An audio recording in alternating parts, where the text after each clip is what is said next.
ọmọ Yorùbá àtàtà mo ti kí yín o. Àwọn ọmọ káàárọ̀ oòjíire, àwa tá a fẹ́ràn èdè àti àṣà mo kí yín o. Mo lù yín lọ́gọ̀ ẹnu dáadáa. Àṣà wo ò ní dìmẹ́rí. Òwe pọ́nbélé ohun láti mú wà.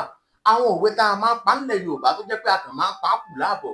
Òun lọ́wọ́ ní ká wá ṣe àtúnṣe sí tó jẹ́ pé ká wù désàlẹ̀ dáadáa kí àwọn tó ń bọ̀ kán bá lè mọ̀ pé bí wọ́n ṣe ń pa tán nìyí. Owó èwo gan la fẹ́ lọ wò lónìí.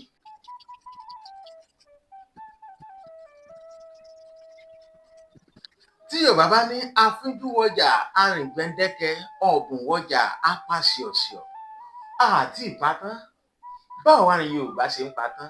Yorùbá ní